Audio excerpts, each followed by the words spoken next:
Muka bachuun tokko roobdiinii bachuun tokko teessi mana bachuu tokko seene tuwee bachuu tokko dhaabdee marqaa bachuu tokko baastee takkan baachnee takkan nyaanne utuu baachnee takkan nyaannu hin dhufe baangal majaaree kan gaaddidduun mana caalee harka tokkoon buta baata harka tokkoon guca baata buta isaatiin na butuu fi guca isaatiin na gubuu fi dubartiin mana wallaaltu gola gaangee xobna gootee balfaa garbuun irra buustee qicaa daadhiinatti guurtee achi ka'een finxiriire akka harree soolsi ciniineedha.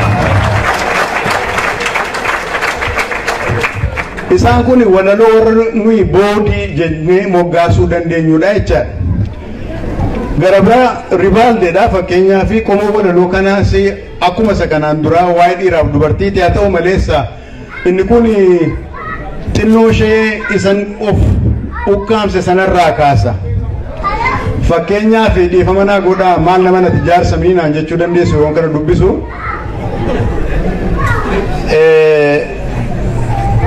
yoon barbarree laga dhaabee sangaan badee keessan dheeduu yoon jarjaree bira baasee harkaan qabdee keessan keessu'eedha.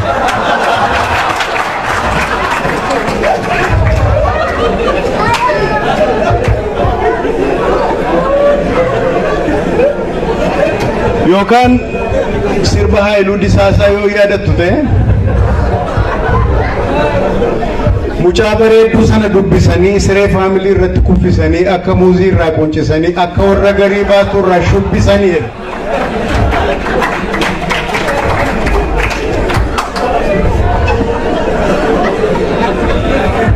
yoo kanaan achi immoo inni fakkeenyaa fi hinaaffaanii micciiree qabeenii yoo barii teensaa wayaaste dafinee na yaastu gaangee yoo nama yaaddee muujeree na nyaattu waan keedha.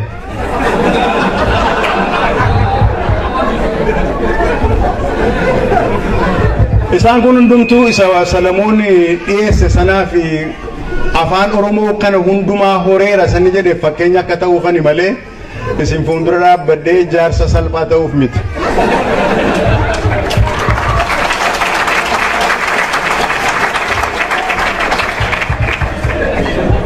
Garabraatti isinii dabaluudhaaf mucaa boddosee jakuullee jedhee sossobee na fuudhee birriin okkotee shan guutee jedhee sossobee na fuudhee yeroon okkotee harka kaa'u barariin ukoo na guutee yeroon boorsaasaa harka kaa'u rigaa 55 fuudhee kan na dhibe kan haadha isaatii sabbata mudhii irraa na hiiktee ilma ishee gannatti dhiistee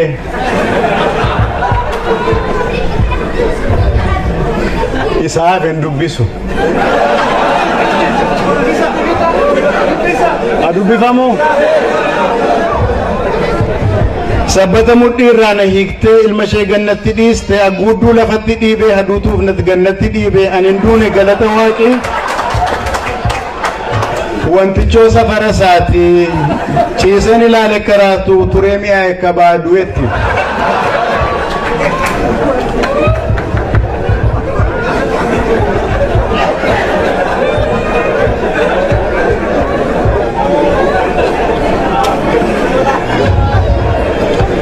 Inni irrooti keede beektu biyya kana jiraanna biyya Neezerlaandi jiraanna biyya dimokiraasiin harka dhibba keessa dhibbarrattuu waa muraasa dabalatudha. Isa irrooti jedhamu maal akka inni ta'e isinitti mun barbaachisa natti fakkaanne garuu Oromoo wanta sana qabaayiidha.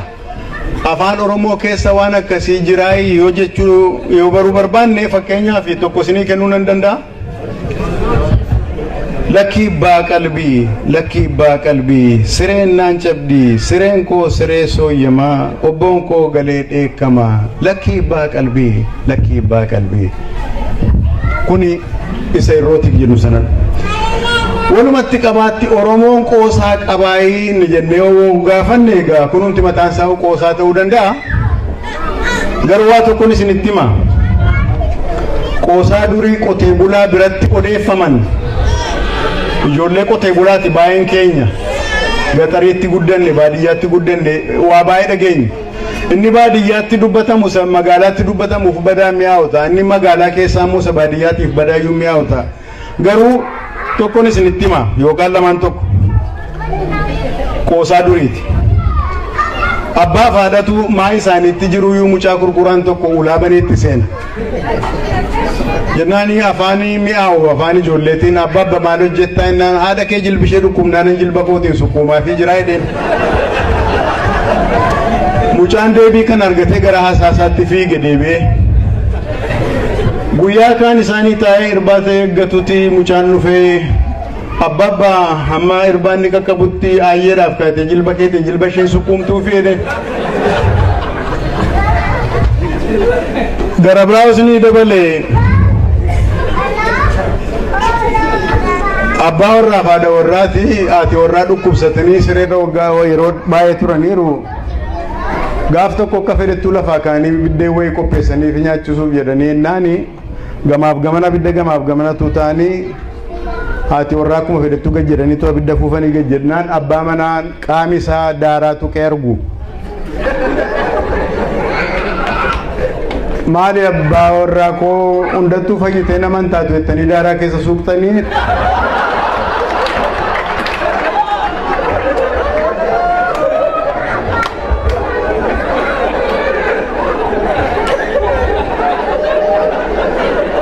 jennaan namichi anoosi dhukkuba hedheeni malee kaanee waa yaalluuree hedhee gaafannaa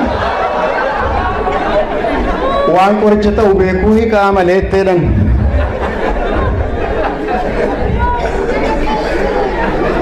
qoosaa jabana kanaa ammoo ijoolleen yaanni wal godhan yoo isinitti mee tokkotu lama ta'anii wal bira ta'anii to'a isaaniitti inni tokko amuummata inni tokko amuummannaan inni taa'ee ilaalu afaan isaa keessa quba kaa'e maala keetti afaan koo keessa quba keessa naan sittuun biin malee maaltu si dhibee jedheen namichi tokko immoo soba jaallataa jedhanii booddee adamoo dhaqeen galee dheetii maal ajjeesteen naan kurupheen xiyyiitiidhaan dha'ee eessa ishee dhoofteen naan miilla isheef mataa ishee walitti rukuteedha maal naman akkan gooteetti miilla isheef mataa ishee walitti rukutteen naan miilla ishee ol kaastee gurra ishee huqqatti turteedha isaan kun hundumtuu qoosaadha kanaaf oromoon qoosaa qabaa jechuufani kan hundumaa kan inni isiniin jechaa jiru garuu qoosaan oromoo bifa kamiin of mul'isaa isa jennuu fi bifa walaloon bifa geerarsaan bifa mammaaksaan bifa weedduu cidhaan bifa weedduu da'umsaan bifa holootiin akkasumas afoolaan akkasumas saadoodhaan ani hammanatu natti mul'ate warri dubbii kana gadi fageessanii qorachuu barbaadan kana caalaa saaxila baasuu danda'u natti fakkaata egaa akkuma beennu akka sirna gadaatti namni umriidhaanitti gulantaa umriitiin hiramee deema ijoolleen gara waggaa 8 gadii jiran akkuma beektan abidda bira ta'anii taphatu ibboo taphachuu jira ibboon teenii taphachuu jira mock fights yookaan mock drama adda addaa kana hojjechuutu jira achi keessaas fakkeenya baay'ee isinitti himuu nan danda'a garuu muraasa isinii kennuudhaaf ibboo yeroo taphatan fakkeenyaaf arrabsoo isaan wal arrabsantu jiru utuuni arrabsicha isiniin kenniniin fuuldura biyya Ameerikaanii fi biyya Ingilizii faa kana keessa waggaa dhibboota 2 darban kana keessa wanta developii godhan popular culture keessa roast comedy wanta jedhamu tokko jira roast comedy kun wal qocoluu keechaati qocolloodha wal aarsuu garuu warra kuttaatti deemu walitti kolfuudha nama ofitti kofalchiisuudha jechaadha ijoolleen keenya wanta akkasii kana abidda biraatti taphachuutti kaati roast comedy kana fakkeenyaaf ibboo gaafata ibboo deebisuu dadhaba dhugiittiin jedhe yookaan iddoo kaan itti immoo akka jedhamutti biyya naa kenneedha biyya kennaaf yeroo sana utuu deebiin deebisanii fuuldura arrabsootu jira akkas miti arrabsoon sun maal fa'i yaadattu dhugii yoo jedhe dhugee baqsaa bulee baddaa'edha kan koo madaadatti kan kee qadaadatti kan koo madaala fayyaatti kan kee qadaada cabaatti irraan gadee kaadhu bofa diimaa nyaadhu gufuu gugguuftuu jala bahitu dhudhuuftuu ganna bahi handaqii irra ciise albaatii gadhiisi dhagaa tooraa ta'e bifaan hoolaa ta'e dhagaa tarree ta'e bifaan harree ta'e eelee jala loyi haadha kee harkaa dhoyi shumburaa manaa gadii gungumaa manaa badeedha abbayyii duuba qilxuu albee fuula dhiqqoo jedhee arrabsa mucaa eega akkas jedhee arrabse amma gaanii aarseeraanii wal aarsaniiru kuni kompitiishinii sana borii akka mo'amne kittibaatii siifata wechaasaati testing jedhu warri faranjii achi booddee reconcile gochuu qabu. Kanaan nafu dubbiin safuun cabeeraa arrabseeraani kanaan nafu safuu sana deebisee ijaaruu qaba. Maal jedha fardiin dannabsu an kana caalaa sin arrabsu waraabessi adda booqaa siyaas hallaqsu deebiinsaa kana dhaayidheetti hima. Okay? Kuni abidda biratti isa ibboodhaaf taphatamu. Yoo kanaan achi immoo ijoolleen lama abidda bira ta'anii wanti taphatan tokko jira. Kottu adamoodhaan naayidhu warra guddaarraa warra hangafarraa baranii jechaadha. Gafarsa ajjeesanii galu warri guguddaan arba ajjeesu leenca ajjeesu hin geeraru. Ijoolleenis isaaniin akkeessuudhaani kottu adamoodhaan naayidhu. Inni tokko naqoedha fakkeenyaaf maqaan isaa abbaa bookaati hin. Achi hin geeraranni tokko ajjeesee hin galeedhee geerara mucaa waggaa 8 jechaadha. Maal jedhee geerara? Abbaa bookaa gadhitti mana kee boroo taa'ii gaayyaa kee huuffee kaa'ii anillee ajjeesee hin galee kan hin ajjeesetti iyyuu qurquraa gumbii jalaa dhagaa daakuu jalatti geemmii abiddaa gamatti nama taa'u biratti boojjitoo masas godheen adda isaa basa godheedha hantuuta ajjeesee jechaadha sini galee. Kun ijoollummaatti isa taphatamu. Guguddaa ta'anii waggaa 8 waggaa 18tti adamuu dhaqanii namni tokko fakkeenyaaf booyyeedhuma ajjeesee wanni fokkora baay'ise yoo dhagaanii itti qoosu namicha sanatti. Maaliif warri fokkoru sila warri geeraru warra arba leenca ajjeesedha namni tokko booyyee yookaan kuruphee yookaan bosonuu ajjeesee hammuma sana baannachuu qaba isinitti fakkaata. Kanaaf namichas akkas ta'u kanatti maal jedhuun maal jedhe abaluu jedhu fakkeenyaaf Tolasaa dhawoo ta'e maqaan isaa maal jedhe Tolasaan gaafa booyyee ajjeesee jedhu. Inni geenyaatu waa inni jedhu maal jedhee geerare yaa jedhu lafa dabootti akkas jedhu jechaadha. Ittiin jiruu hojjechuudhaaf qoosaadhaan of jajjabeessuuf. Geeshoo jala guugadheen eeboon lama tumadhee gaafa laddaa waraane akka arbaa caraane hamma gafarsaa gaa gogaansaa farsaa ta'a kalaadaa qacaqqacee qaatana bajabbaje. Afaansaa kalaadaadha amaaraaf asaamaadha jedhu akkas jedhee geerareetti hin jedhu. Hin jenne namichi isaanumatu kireetii godhee akkasitti hin jedhee aarsaa roast comedy inni nuyi jennus waan akkasiiti jechaadha. Egaa jiran warqeen harkaa qaba nama sibiilaati. Aadaa keenyatti sin'ee ijaa hubachuu dadhabne nuyi kanan qabnu enne isaan immoo maal qabu nuun jedhan dhuguma maal qabna nuun qabnu sintu beeka malee warra kaaniin akka jechuu jechaadha.